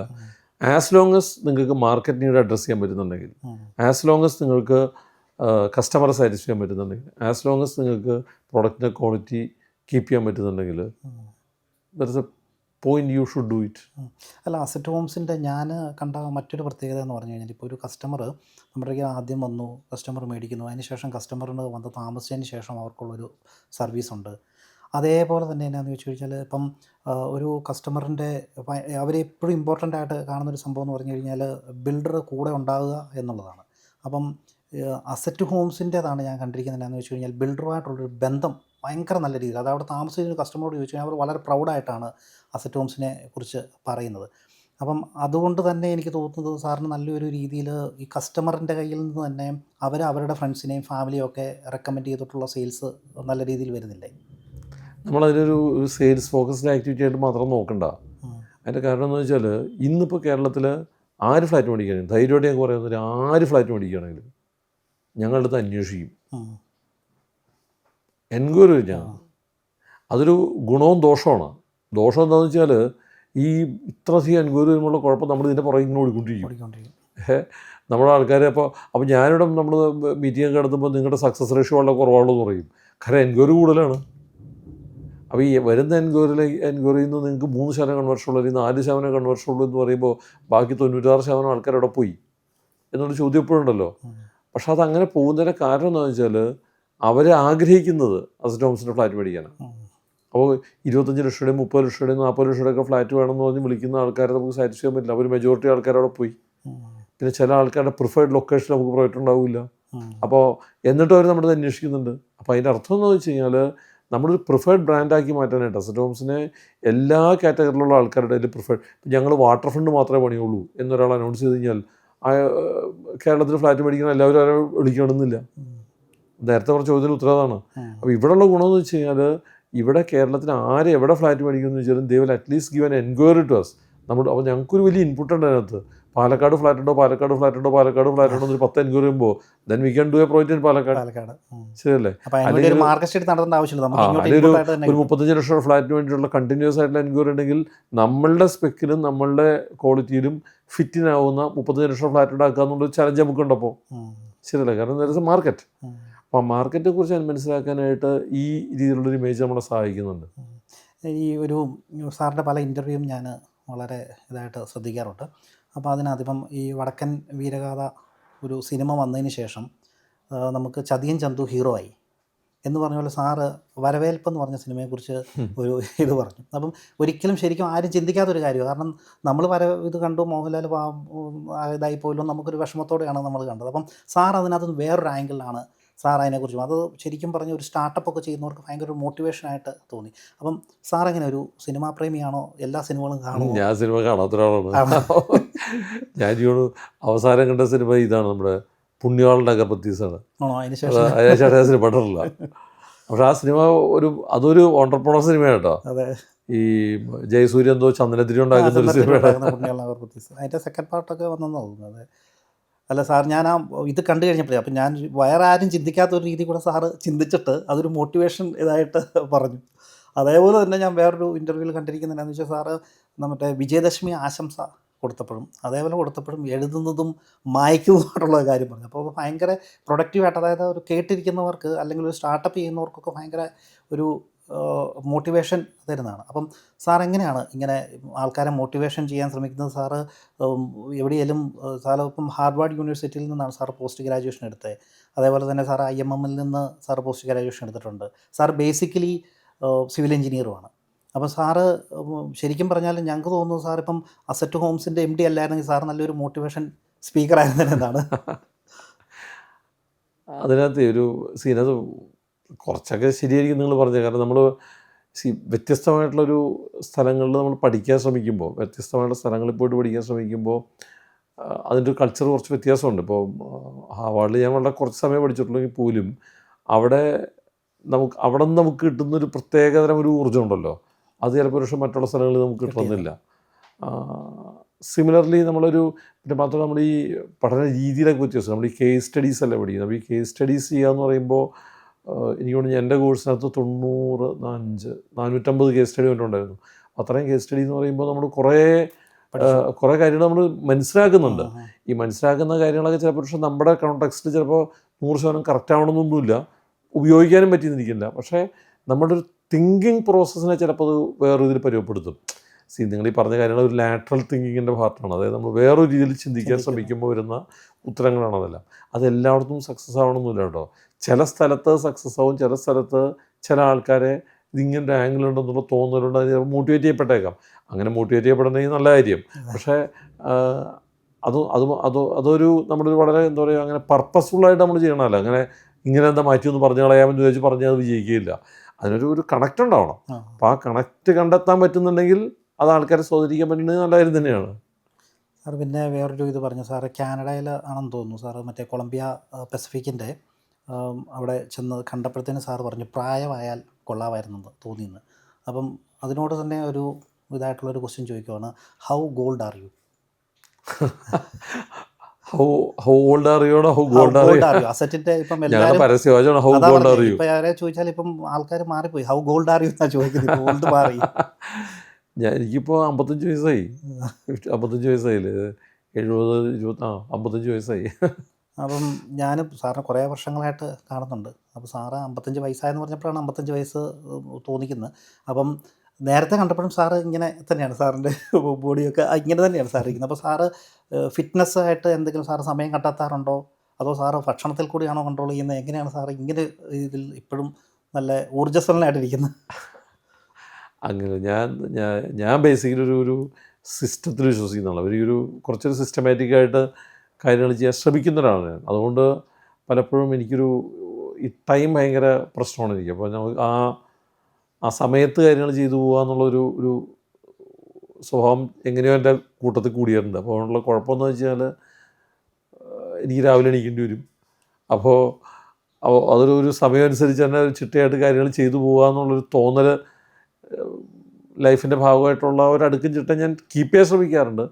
എന്ന് വെച്ചിട്ട് ഈ പറഞ്ഞ പോലെ ഞാനൊരു വലിയ എന്താ പറയുക, അങ്ങനെ ഹെൽത്ത് കോൺഷ്യസ് ആയിട്ട് വർക്കൗട്ട് ചെയ്യുന്ന ആളോ അങ്ങനത്തെ ആളൊന്നുമല്ല. എന്നിരുന്നാൽ പോലും ആവശ്യമുള്ളതായിട്ടുള്ളതൊക്കെ ചെയ്യാറുണ്ട്, അത്രേ ഉള്ളൂ. സാർ ഈ നല്ല തിരക്കുള്ള ഇതായിരിക്കുമല്ലോ ഇപ്പോൾ ഇപ്പോഴും എല്ലാ ദിവസവും. അപ്പം സാറ് ഫാമിലിക്ക് വേണ്ടി സമയം കണ്ടെത്തുന്നത് എങ്ങനെയാണ്? ഒരു ഫാമിലി മാൻ ആണോ സാറ്? ഫാമിലി മാൻ അല്ലാതെ പറയാൻ പറ്റില്ലല്ലോ, ഫാമിലി മാനൊക്കെ തന്നെയാണ്. അല്ല, അതിനകത്ത് നമുക്ക് ചില ഗുണങ്ങളും ദോഷങ്ങളും ഉണ്ട്. അപ്പോൾ ഈ ഒരനുഗ്രഹം എന്ന് വെച്ചാൽ എനിക്ക് അങ്ങനെ ഒരു മൈക്രോ ലെവലിൽ ഫാമിലിയിലെ കാര്യങ്ങൾ നോക്കേണ്ട ആവശ്യം വരാത്തത് വൈഫ് അതിനകത്ത് ഫുള്ളി ഇൻവോൾവ് ആയതുകൊണ്ടാണ്. ഈ വൈഫ് കൂടെ ഇവിടെ ഇൻവോൾവ് ആയിരുന്നു എന്ന് വിചാരിക്കുക. അങ്ങനെയാണെന്നുണ്ടെങ്കിൽ ചിലപ്പോൾ ഒരു പക്ഷേ ഒരു ഡ്യുവൽ മാനേജ്മെൻ്റ് ആയിപ്പോൾ ഞാനും അവിടുത്തെ കുറേ കാര്യം ചെയ്യണം, അവരുടെ കുറേ കാര്യം ചെയ്യണം. അതിനേക്കാളും ഒരു വളരെ വ്യക്തമായിട്ടൊരു അണ്ടർസ്റ്റാൻഡിങ് ഞങ്ങൾക്കുള്ളതെന്ന് വെച്ചാൽ അവർ വളരെ വ്യക്തമായിട്ട് എൻ്റെ കുടുംബം മാനേജ് ചെയ്യാനായിട്ട് വൈഫിന് സാധിക്കുന്നുണ്ട്. വലിയ ദൈവാനുഗ്രഹമാണ്. അപ്പോൾ ഗുണം എന്താണെന്ന് വെച്ച് കഴിഞ്ഞാൽ അത്തരം കാര്യങ്ങളിൽ എനിക്ക് മൈക്രോ ലെവലിൽ പോകേണ്ടി വരാറില്ല. നമുക്കൊരു ഓവറോൾ കാര്യങ്ങളിൽ ശ്രദ്ധിക്കാൻ പറ്റുകയാണെന്നുണ്ടെങ്കിൽ തന്നെ കാര്യങ്ങൾ ഭംഗിയായിട്ട് പോകും. അപ്പോൾ അതൊരു അഡ്വാൻറ്റേജ് തന്നെയാണ്. അതുകൊണ്ട് എനിക്കിവിടെ കൂടുതൽ കോൺസെൻട്രേറ്റ് ചെയ്യാൻ പറ്റാറുമുണ്ട്. പിന്നെ ഞാൻ മനസ്സിലാക്കുന്നത് വെച്ചാൽ നമ്മളിപ്പോൾ എന്ത് കാര്യങ്ങൾ ചെയ്യുകയാണെങ്കിലും അതൊരു ബാലൻസ്ഡ് ആയിരിക്കണമല്ലോ. അത് നമ്മുടെ വർക്കും ലൈഫും അതൊക്കെ വളരെ കൃത്യമായിട്ട് ബാലൻസ്ഡ് ആയിട്ട് കൊണ്ടുപോകണമെന്നൊരു ആഗ്രഹം നമുക്കുണ്ടെങ്കിൽ ചെയ്യാൻ പറ്റും. ആഗ്രഹം ഇല്ലെങ്കിലാണ് പലപ്പോഴും ചെയ്യാൻ പറ്റാണ്ട് വരിക. സാറിൻ്റെ മക്കളൊക്കെ? എനിക്ക് ട്വിൻസാണ്, ഒരു ആൺകുട്ടിയും പെൺകുട്ടിയാണ്. മോനിപ്പോൾ VIT എൻജിനീയറിംഗ് ഫൈനൽ ഇയറാണ്. ഇവിടെ മെക്കാനിക്കൽ എൻജിനീയറിംഗ് ആണ്, ഫൈനൽ ഇയർ സ്റ്റുഡൻ്റാണ്. മോള് Chennai Ramendra institute of medical സയൻസിൽ MBBS ഇപ്പോൾ ഫൈനൽ ഇയർ ആവണം, 3rd ഇയർ കഴിയണു, ഫൈനൽ ഇയർ ആവണം. മക്കളൊക്കെ നമ്മുടെ ഇതിലേക്ക് ബിസിനസ്സിലേക്ക് ഇൻപുട്സ് തരാറുണ്ടോ? എങ്ങനെയാണ് അവരുടെ ഒരു? അല്ല, ഞങ്ങളങ്ങനെ അത് മിക്സ് ചെയ്തിട്ടില്ല, ഇതുവരെ മിക്സ് ചെയ്തിട്ടില്ല. അങ്ങനെ ഒരു അഭിപ്രായങ്ങൾ സാധാരണ പറയാറുമില്ല. ഞാനങ്ങനെ അഭിപ്രായങ്ങൾ അങ്ങോട്ട് ചോദിക്കാറുമില്ല.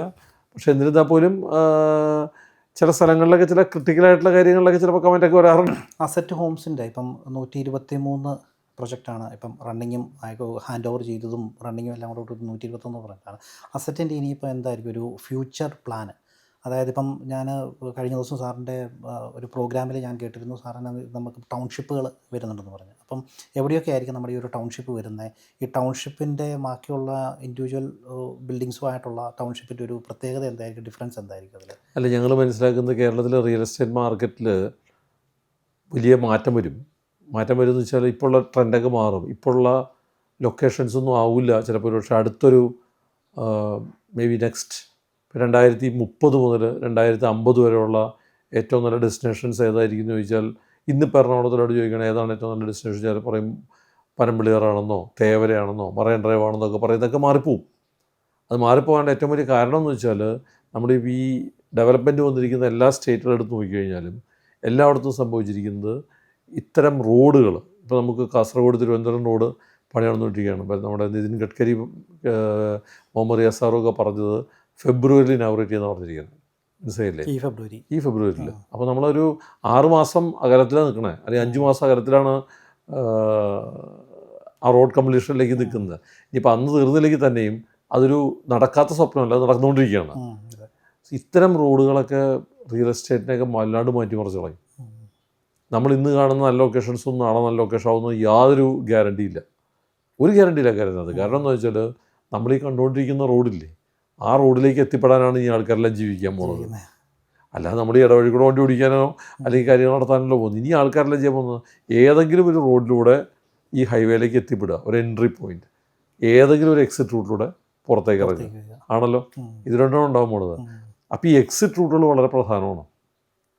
ഈ തിരുവനന്തപുരം കാസർഗോഡ് റോഡിനകത്ത് എവിടെയെല്ലാം എക്സിറ്റ് പോയിൻറ്റുകൾ വരുന്നുണ്ടോ ആ എക്സിറ്റ് പോയിൻറ്റുകളാണ് അടുത്ത ഡെവലപ്മെൻറ്റിൻ്റെ സ്ഥലങ്ങളായിട്ട് വരാൻ പോകുന്നത്. അപ്പോൾ അത്തരം എക്സിറ്റ് പോയിൻറ്റുകൾ എന്ന് പറഞ്ഞു കഴിഞ്ഞാൽ നമ്മുടെ സിവിൽ എഞ്ചിനീയറിംഗ് ലാംഗ്വേജിൽ അല്ലെങ്കിൽ ടൗൺ പ്ലാനിങ്ങിനകത്തൊക്കെ പറയുന്ന ബലൂൺ ഡെവലപ്മെൻറ്റ് എന്ന് പറയാം. ബലൂൺ എങ്ങനെ നിൽക്കുക, ഇപ്പോൾ ഒരു ഉത്സവ പറമ്പിൽ ബലൂൺ കെട്ടി വയ്ക്കണം എങ്ങനെ നോക്കിയാൽ മതി. ഒരു വടിയുണ്ടാവും അല്ലേ, ആ വടിയിൽ നിന്ന് ഒരു കെട്ട് ബലൂൺ കെട്ടിയിട്ടുണ്ടാവും, അവിടെ കുറേ ബലൂൺ ഉണ്ടാവും. പിന്നെ അടുത്തൊരു വടിയിൽ ഒരു 10 ബലൂൺ കെട്ടിയിട്ടുണ്ടാവും, 10 ബലൂൺ ഉണ്ടാവും. അല്ലാതെ ഓരോ ബലൂണായിട്ടല്ല കിട്ടുക ആണല്ലോ. അപ്പോൾ അതിൽ നിന്നാണ് എല്ലാവരും വലിച്ചെടുത്ത് തരാം നമുക്ക്. ഈ ബലൂൺ ഡെവലപ്മെൻറ്റ് ഇത് തന്നെയാണ്. അതായത് മെയിൻ ഹൈവേ അതിൽ നിന്ന് എക്സിറ്റ് വരുന്ന സ്ഥലങ്ങളിൽ ഡെവലപ്മെൻറ്റ് ഉണ്ടാവും. അപ്പോൾ ഈ ഡെവലപ്മെൻറ്റ് വരാൻ പോകുന്ന സ്ഥലങ്ങൾ കണ്ടെത്താൻ പറ്റുകയും അവിടുത്തെ സാധ്യതകളെ പ്രയോജനപ്പെടുത്താനും പറ്റിക്കഴിഞ്ഞാൽ അവിടെ താമസിക്കുന്ന കസ്റ്റമേഴ്സിൻ്റെ ട്രാൻസ്പോർട്ടേഷൻ കാര്യങ്ങൾ വളരെ എളുപ്പമായിരിക്കും. കാരണം അവർക്ക് മെയിൻ ഹൈവേയിലേക്ക് എത്തിപ്പെടാൻ വളരെ സൗകര്യം. ഇപ്പോൾ നമ്മളിപ്പോൾ ഈ കുണ്ടന്നൂർ ജംഗ്ഷനിൽ നമ്മൾ സംസാരിക്കുകയാണ്. ഇവിടെ നിന്ന് ഞാനിപ്പോൾ എൻ്റെ കടവന്ത്ര പനമ്പള്ളിയാറിന് അടുത്തുള്ള വീട്ടിലേക്ക് പോകാനായിട്ട് ഇപ്പം ഇറങ്ങിയാൽ പോലും I will take half an hour, 30 minute എടുക്കും. നാളെ ഈ റോഡ് പൂർത്തീകരിച്ച് കഴിഞ്ഞാൽ ഞാൻ ഈ 30 മിനിറ്റ് ഞാൻ ആലപ്പുഴ എത്തും. അത് ചേർത്തല കഴിഞ്ഞു പോകും. അപ്പോൾ എനിക്ക് ചേർത്തലയിൽ നല്ല ഒന്നാന്തരം വാട്ടർ ഫ്രണ്ടിൽ താമസിച്ചുകൂടെ. അപ്പം മൈക്രോ മാർക്കറ്റ്സിനുള്ള ഒരു ഡെവലപ്മെൻറ്റ് വരുവാണ്. മൈക്രോ മാർക്കറ്റില്ല, പുതിയ മാർക്കറ്റുകൾ വരും. വൈ യു ഷുഡ് ഇപ്പോൾ ഇവിടെ നിന്ന് നമ്മൾ ഈ ബ്ലോക്കിൽ കൂടെ കിടന്ന് ഉള്ളിലേക്ക് കയറി മറൈൻ ഡ്രൈവ് വരെ പോകും. ഓക്കെ, ഇന്ന് മറൈൻ ഡ്രൈവ് നമ്മൾ ഏറ്റവും എക്സോട്ട് ലൊക്കേഷൻ പറഞ്ഞ് നമ്മൾ പോകുന്നു, നമ്മൾ അൾട്ടിമേറ്റ്ലി നല്ലൊരു വാട്ടർ ഫ്രണ്ടിൽ പോയിട്ട് അവിടെ താമസിക്കുന്നു. സിമിലർലി ഇവിടെ നിന്ന് നിങ്ങൾക്ക് 15-20 മിനിറ്റ് കൊണ്ട് ചേർത്തല ചെല്ലാൻ പറ്റുകയും ചേർത്തലയിൽ അതിഗംഭീരമായിട്ടുള്ള വാട്ടർ ഫ്രണ്ട് നിങ്ങൾക്ക് വീട് വയ്ക്കാനും പറ്റിക്കഴിഞ്ഞാൽ then why you should go to Marine Drive. റേറ്റും കുറവായിരിക്കും, റേറ്റും കുറയാൻ സാധ്യതയുണ്ട്. അപ്പോൾ അത്തരം പുതിയ മാർക്കറ്റുകൾ ഡെവലപ്പ് ചെയ്തതാണ്. ഇന്നാരും പോകില്ല അങ്ങോട്ടേ, കാരണം എന്താ, അവിടെയോ എന്ന് പറയും. അപ്പോൾ ഹൈവേ എന്നുള്ള ഇപ്പോൾ നമ്മൾ ദുബായിലൊക്കെ പോകുമ്പോൾ എപ്പോഴും പറയുന്നത് എന്താ, എക്സിറ്റ് 8 എടുക്കണം, എക്സിറ്റ് 10 എടുക്കണം എന്നൊക്കെ പറയാറില്ലേ. 8 10 എടുക്കണം എന്ന് പറഞ്ഞാൽ അർത്ഥം എന്താണെന്ന് വെച്ച് കഴിഞ്ഞാൽ അവിടെയാണ് ഒരു ഡെവലപ്മെൻറ്റ് വന്നിരിക്കുന്നത്. ബാക്കി ഇടയിലുള്ള സ്ഥലങ്ങളിൽ അത്രയും ഡെവലപ്മെൻറ്റ് ഉണ്ടാവണമെന്നില്ല, മനസ്സിലായില്ലേ. അപ്പോൾ ഈ എക്സിറ്റുകൾക്ക് അടുത്തുള്ള ഇത്തരം മാർക്കറ്റുകൾ പുതുതായിട്ട് ഡെവലപ്പ് ചെയ്യപ്പെടും. പ്രത്യേകിച്ച് എയർപോർട്ടിൻ്റെ വിസിനിറ്റി, റെയിൽവേ സ്റ്റേഷൻസിൻ്റെ വിസിനിറ്റി, ഹൈവേയിലേക്കുള്ള അടുപ്പം, ഈ കാര്യങ്ങൾ വെച്ചിട്ടുള്ള ഡെവലപ്മെൻറ്റ് കേരളത്തിൽ വരും. അപ്പോൾ അത്തരം ഒരു മാർക്കറ്റ് ചേഞ്ച് കേരളത്തിലുണ്ടാവും. അപ്പോൾ ഞങ്ങളുടെ ഒരു ധാരണ എന്ന് പറഞ്ഞു കഴിഞ്ഞാൽ ഇപ്പോൾ നമ്മൾ ചെയ്തുകൊണ്ടിരിക്കുന്ന പല ലൊക്കേഷൻസ്, ഇപ്പോൾ നമ്മൾ കാണുന്ന പല വില കൂടിയ സ്ഥലങ്ങളും കുറച്ച് നാൾ കഴിഞ്ഞാൽ ആൾക്കാർക്ക് വേണ്ട സ്ഥലങ്ങളായിട്ട് മാറും. വലിയ സാധ്യതയുണ്ട്. അപ്പോൾ ഫ്യൂച്ചറിസ്റ്റിക് ആയിട്ടുള്ള മാർക്കറ്റുകൾ കണ്ടെത്താനും അവിടെ കൂടുതൽ ക്വാണ്ടിറ്റി ഓഫ് പ്രൊഡക്റ്റുകൾ ചെയ്യാനുള്ള സൗകര്യം ഉണ്ടാവുക എന്നുള്ളതാണ് പ്രധാനപ്പെട്ട കാര്യം. അതുകൊണ്ട് തന്നെയാണ് ഞങ്ങൾ ഇത്തരം ടൗൺഷിപ്പുകളിൽ കോൺസെൻട്രേറ്റ് ചെയ്യാൻ ശ്രമിക്കുന്നത്. ഞങ്ങളതിൻ്റെ പരിശ്രമത്തിലാണ്. പിന്നെ പല ആൾക്കാരും പറയുന്ന പോലെ എന്തുകൊണ്ട് അസറ്റ് ഹോംസിൻ്റെ ടൗൺഷിപ്പ് വരുന്നു പറഞ്ഞിട്ട് വരുന്നില്ലല്ലോ എന്ന് ചോദിക്കുന്നവരോട് പറയാനുള്ള മറുപടി എന്ന് വെച്ചാൽ പല നല്ല കാര്യങ്ങളും കുറച്ച് സമയം കാത്തിരിക്കേണ്ടതായിട്ട് വരും. കാരണം അതൊന്നും നമുക്കിന്ന് ഇന്നും എന്താ പറയുക, ഒരു പ്രോജക്റ്റ് ചെയ്യുന്ന പോലെ ചാടിക്കയറി ചെയ്യാവുന്ന കാര്യങ്ങളല്ല. ഞങ്ങളിപ്പോൾ ലോക പ്രശസ്തരായിട്ടുള്ള ആർക്കിടെക്ട്സായിട്ട് ലൈക്ക് സഞ്ജയ് പുരിയെ പോലുള്ള ബോംബെയിലുള്ള ആർക്കിടെക്ട്സായിട്ട്, ഇന്ദ്രജിത് കെമ്പാവിയെ പോലുള്ള ബാംഗ്ലൂരിലുള്ള ആർക്കിടെക്ട്സായിട്ടും ഒക്കെ വർക്ക് ചെയ്യുമ്പോൾ നമുക്ക് മനസ്സിലാവുമെന്ന് വെച്ചാൽ നമുക്ക് ഒരുപാട് ഇനി പഠിക്കാണ്ട് ഇതിനകത്തൊക്കെ പല കാര്യങ്ങളും നമ്മൾ ഇനിയും മനസ്സിലാക്കാനുണ്ട്. കാരണം നമുക്ക് മിസ്റ്റേക്കുകൾ സംഭവിക്കാനുള്ള ഒരുപാട് സാധ്യതകൾ, ഒരുപാട് പിറ്റ്ഫോൾസ് നമ്മുടെ വഴിയിൽ ഇപ്പോഴുണ്ട്. അപ്പോൾ അത്തരം പ്രശ്നങ്ങളില്ലാത്ത, അത്തരം പ്രോബ്ലംസ് ഒന്നും ക്രിയേറ്റ് ചെയ്യപ്പെടാത്ത നല്ല പ്രൊഡക്റ്റുകൾ ഉണ്ടാക്കണമെന്നുണ്ടെങ്കിൽ അതിൻ്റേതായിട്ടുള്ള സമയവും അതിൻ്റേതായിട്ടുള്ള എഫർട്ടും ഒക്കെ എടുക്കേണ്ടതായിട്ട് വരും. എല്ലാം നമുക്ക് ഹയർ ചെയ്യാവുന്നതാവണമെന്ന് നിർബന്ധമില്ലല്ലോ. സാറേ ഇപ്പം പറഞ്ഞ എഫോർട്ട് ഇത്ര ടൈം ഒക്കെ പറഞ്ഞുകൊണ്ട് തന്നെ ഞാൻ ചോദിക്കുകയാണ്. അപ്പം ഇപ്പോഴത്തെ അസറ്റ് ഹോംസിൻ്റെ ഏറ്റവും പുതിയ കാറ്റഗറി ആയിട്ടുള്ളതാണല്ലോ നമ്മുടെ young at heart senior citizen living എന്ന് പറയുന്നത്. അപ്പോൾ അതിന് ഏകദേശം സാർ ഒരു 8-9 വർഷമായിട്ട് റിസർച്ച് നടത്തിയിട്ടാണ് ഈ ഒരു പ്രൊഡക്റ്റ് ഇപ്പം കൊണ്ടുവരുന്നത്. അപ്പം ആ ഒരു പ്രൊഡക്റ്റിനെ കുറിച്ച് സാർ എന്താണ് ഇത് പറയാനുള്ളത്? അല്ല, കേരളത്തിലെ റിയൽ എസ്റ്റേറ്റ് രംഗത്ത് ഞങ്ങൾ ചെയ്യാൻ പോകുന്ന സീനിയർ ലിവിങ് ഭയങ്കര മാറ്റമായിരിക്കും, വലിയ ചേഞ്ച് ആയിരിക്കും കൊണ്ടുവരാൻ പോകുന്നത്. കാരണം വെച്ചാൽ അതിനെ ഒരു സ്ക്വയർ ഫീറ്റ് പ്രോഡക്റ്റ് എന്ന് പോലും പറയാൻ പറ്റില്ല, ഒരു സ്ക്വയർ ഇഞ്ച് പ്രോഡക്റ്റ് എന്നൊക്കെ വേണമെങ്കിൽ പറയേണ്ടി വരും. അത്ര മെറ്റിക്കുലസ് ആയിട്ടുള്ള പ്ലാനിങ് ചെയ്തിട്ടുള്ള പ്രോഡക്റ്റാണ്. ഈ കാറ്റഗറിയിലുള്ള ആൾക്കാരുടെ ഒരു സൈക്കോളജി ഉണ്ട്, അവരുടെ ലിക്വിഡിറ്റി നഷ്ടപ്പെടാത്ത രീതിയിലുള്ള ഇൻവെസ്റ്റ്മെൻ്റ് ആയിരിക്കണം എന്നുള്ള അതിനെ കൃത്യമായിട്ട് മാച്ച് ചെയ്യുന്ന പ്രൊഡക്റ്റാണ്. അതുകൊണ്ട് തന്നെ മെയിൻറ്റെയിനബിലിറ്റി വളരെ എളുപ്പമായിട്ടുള്ള പ്രൊഡക്റ്റാണ്. അപ്പോൾ ഒരു സ്പേസ് യൂട്ടിലൈസേഷനും മെയിൻറ്റെയിനബിലിറ്റിയും അതിൻ്റെ പൈസ മുടക്കുന്ന ആളുടെ ലിക്വിഡിറ്റിയെ ബാധിക്കാത്ത രീതിയിലുള്ള പ്രൈസിങ്ങും അങ്ങനത്തെ ഒരുപാട് കാര്യങ്ങളെ കൃത്യമായിട്ട് അതിനകത്ത് കവർ ചെയ്യപ്പെടുന്നുണ്ട്. പല സീനിയർ ലിവിങ് ഹോംസും കേരളത്തിലുള്ളവർ ഇതൊരു വേറൊരു ആർക്കിടെക്ചറാണെന്ന് പോലും മനസ്സിലാക്കാതെ എക്സിസ്റ്റിംഗ് ബിൽഡിങ്ങിനകത്തുകൊണ്ട് സീനിയർ ലിവിങ് നടത്തുന്നവരുണ്ട്. അസിസ്റ്റഡ് ലിവിങ് പ്രോജക്റ്റുകൾ കേരളത്തിലെ എക്സിസ്റ്റിംഗ് ബിൽഡിങ്ങിനകത്ത് നടത്തുന്ന ആൾക്കാരുണ്ട്. അവരൊക്കെ ചെയ്യുന്ന ഭയങ്കര പാതകമാണ് ശരിക്കും ചെയ്യുന്നത്. കാരണം it's A totally different architecture. ഇതിനൊരു ബന്ധവുമില്ല നമ്മൾ ചെയ്തുകൊണ്ടിരിക്കുന്ന ആർക്കിടെക്ചറുമായിട്ടും നമ്മൾ ചെയ്തുകൊണ്ടിരിക്കുന്ന ഡിസൈനുമായിട്ടും സീനിയർ ലിവിങ് ഹോംസിൻ്റെ ആർക്കിടെക്ചറിന് ഒരു ബന്ധവുമില്ല. അത് ടോട്ടലി ഡിഫറെൻ്റ് ആയിട്ടുള്ള കാര്യമാണ്. അപ്പോൾ ആദ്യം വേണ്ടത് അത് ശരിയാവാന്നുള്ളതാണ്. രണ്ടാമത്തെ ഇമ്പോർട്ടൻ്റ് ആയിട്ടുള്ള കാര്യമാണ് സർവീസ്. അതെനിക്ക് തോന്നുന്നു ഹോസ്പിറ്റാലിറ്റിയുടെയും ഹോസ്പിറ്റലിൻ്റെയൊക്കെ ഒരു മിക്സാണ്. ഒരു 5 സ്റ്റാർ ഹോസ്പിറ്റാലിറ്റി എൻവയോൺമെൻറ്റിനകത്ത് കൊടുക്കുന്ന സർവീസ് വേണം, അതേപോലെ തന്നെ ഒരു 5 സ്റ്റാർ ഹോസ്പിറ്റലിൽ കൊടുക്കുന്ന കെയർ വേണം. അപ്പോൾ ഇത് രണ്ടും കൂടെ ചേരുമ്പോഴാണ് ഒരു നല്ല സീനിയർ ലിവിങ് ഹോം നല്ല ആർക്കിടെക്ചറിൽ ചെയ്യുമ്പോൾ. അപ്പോൾ ഏറ്റവും ഇമ്പോർട്ടൻ്റ് ആയിട്ടുള്ള കാര്യം എന്ന് പറയുമ്പോൾ, ഒരാളൊരു സീനിയർ ലിവിങ് ഹോം മേടിക്കുമ്പോൾ അയാളുടെ ജീവിതത്തിൽ പല സ്റ്റേജിൽ കടന്നു പോകും നമ്മളെല്ലാവരും. സീനിയർ ലിവിങ് ഹോം ആവാം, അതോ പിന്നീട് അത് തുടങ്ങുമ്പോൾ ചിലപ്പോൾ എൽഡർ ഫ്രണ്ട്ലി ഹോം മാത്രമായിരിക്കാം, പിന്നെ അത് സീനിയർ ലിവിങ് ആവാം, പിന്നെ അത് ഓൾഡ് ഏജ് ഹോമായിട്ട് മാറാം, പിന്നെ അത് അസിസ്റ്റഡ് ലിവിങ് ആവാം, ഡിമെൻഷ്യ കെയറോ മെമ്മറി കെയറോ അങ്ങനത്തെ ഹോമുകളൊക്കെ ഉണ്ട്, മെമ്മറി കെയർ ഹോംസൊക്കെ ഉണ്ട്. അപ്പോൾ അത്തരം ഹോമുകളിലേക്കൊക്കെ ആ വീട് മാറ്റപ്പെടാം. അപ്പോൾ അങ്ങനെ പല സ്റ്റേജിലൂടെ കടന്നു പോകുന്ന ഒരാൾ ബുക്ക് ചെയ്യുന്ന പ്രൊഡക്റ്റ് പറഞ്ഞ സമയത്ത് പണി തീർത്ത് കൊടുക്കാൻ പറ്റാത്തൊരു ബിൽഡറാണെന്നുണ്ടെന്നുണ്ടെങ്കിൽ അയാൾ ബുക്ക് ചെയ്യുന്ന എൽഡർ ഫ്രണ്ട്ലി ഹോം പല മെമ്മറി കെയർ ഹോമായിട്ട് മാറും കിട്ടുമ്പോൾ. അപ്പോൾ അങ്ങനെ വരാതിരിക്കണം എന്നുണ്ടെന്നുണ്ടെന്നുണ്ടെങ്കിൽ ഒരു ബിൽഡറുടെ ഇമ്പോർട്ടൻസ് വളരെ കൂടുതലാണ് അതിനകത്ത്. ഒപ്പം തന്നെ അതിൻ്റെ ആർക്കിടെക്റ്റിൻ്റെയും അതിൻ്റെ സ്പെസിഫിക്കേഷൻ്റെയും അതിൻ്റെ രൂപകൽപ്പനയിലും വലിയ ഇമ്പോർട്ടൻസ് ഉണ്ട്. ഇത്രയും കാര്യങ്ങൾ കറക്റ്റായിട്ട് വേണം സർവീസിലേക്ക് വരാനായിട്ട്. അപ്പോൾ ആ ഒരു മിക്സ് കറക്റ്റായി കഴിയുമ്പോൾ അതാണ് ഞങ്ങൾ ശ്രമിച്ചിരിക്കുന്നത്. അതുകൊണ്ട് തന്നെയാണ് പെർക്കിൻസ് ഈസ്മാനെ പോലുള്ള ലോകോത്തരമായിട്ടുള്ള ആർക്കിടെക്ട്സിന് ഇൻപുട്ട് എടുക്കാൻ ഞങ്ങൾ ശ്രമിച്ചതും കൊളംബിയ പസഫിക് പോലുള്ള ലോകത്തിലെ ഏറ്റവും മികച്ച സർവീസ് കമ്പനികളെ അതിലേക്ക് കൊണ്ടുവരാൻ ശ്രമിച്ചു. That combination will definitely work. ഈ കോമ്പിനേഷനകത്തുണ്ടാകുന്ന പ്രൊഡക്റ്റ് ശരിക്കും കേരളത്തിലെ സീനിയർ ലിവിങ് ഹോം എങ്ങനെ ഇരിക്കണം എന്നുള്ളതിൻ്റെ ബൈബിളായിരിക്കും. ഈ കേരളത്തിൽ ശരിക്കും പറഞ്ഞാൽ ഇതല്ലേ ഒരു എക്സാക്ട് ടൈം സീനിയർ സിറ്റിസൺ. ഇനിയിപ്പോൾ കുറേ ആൾക്കാർ സീനിയേഴ്സ് ആയിക്കൊണ്ടിരിക്കുകയാണ്, ഇൻക്ലൂഡിങ് മീ. അപ്പം ആ ഒരു ടൈം കറക്റ്റാണ് അല്ലേ? ഇപ്പോഴാണോ സീനിയർ ലിവിങ്ങിൻ്റെ ഒരു സീനിയർ ലിവിങ്ങിൻ്റെ മാർക്കറ്റ് ഉണ്ടാവാനായിട്ട് പ്രധാനപ്പെട്ട കാരണം എന്ന് വെച്ചാൽ ഇവിടുത്തെ ജൂനിയർ ലിവിങ് ആൾക്കാരാണ്. അവർ ഇവിടെ നിന്നും ചേക്കേറി വേറെ സ്ഥലങ്ങളിലേക്ക് പോയപ്പോൾ അവരുടെ മാതാപിതാക്കളെ കൃത്യമായിട്ട് പരീക്ഷിക്കാൻ അവർ സ്ഥലത്തില്ലാണ്ടായപ്പോഴാണ് ആ ഗ്യാപ്പ് വന്നത്. ഈ സീനിയേഴ്സ് പണ്ടിവിടെ ഉണ്ട്, അന്ന് പക്ഷേ സീനിയേഴ്സിനെ കൃത്യമായിട്ട് നോക്കാനായിട്ട് ആൾക്കാരുണ്ടായിരുന്നു. അതായത് വീട്ടിലെ ആൾക്കാരുണ്ടായിരുന്നു, കൂട്ടുകുടുംബം ഉണ്ടായിരുന്നു. നമ്മൾ അണുകുടുംബങ്ങളിലേക്ക് മാറിപ്പോയി. എല്ലാവരും അവരുടെ ജോലി സാധ്യതകളൊക്കെ ഇതിൽ വേറെ സ്ഥലങ്ങളിലേക്ക്, മലയാളി ഒരു പ്രവാസി സമൂഹമായിട്ടൊക്കെ മാറി. ആ ഒരു സോഷ്യൽ ഇൻഫ്രാസ്ട്രക്ചറാണിപ്പോൾ സീനിയർ ലിവിങ്ങിനൊരു സാധ്യത കൊണ്ടുവന്നിരിക്കുന്നത്. പിന്നെ ഞാൻ പറഞ്ഞില്ലേ, എല്ലാ പ്രോജക്റ്റുകളും ഒരു സോഷ്യൽ നീഡാണ്. ഒരു സോഷ്യൽ നീഡല്ലേ അത്? ആ സോഷ്യൽ നീഡിനെ നമ്മൾ അഡ്രസ്സ് ചെയ്യുമ്പോഴാണ് സക്സസ് ആവുന്നത്. ആ സോഷ്യൽ നീഡ് ഇപ്പോൾ സ്റ്റുഡൻറ്റ് ഹൗസിംഗ് ഒരു സോഷ്യൽ നീഡാണ്. അപ്പോൾ ആ സോഷ്യൽ നീഡിനെ നമ്മൾ അഡ്രസ്സ് ചെയ്യാൻ ശ്രമിക്കുമ്പോൾ അതൊരു നല്ല പ്രൊഡക്റ്റായിട്ട് വരും, അത് സക്സസ്ഫുള്ളായിട്ട് മാർക്കറ്റിൽ പോകും.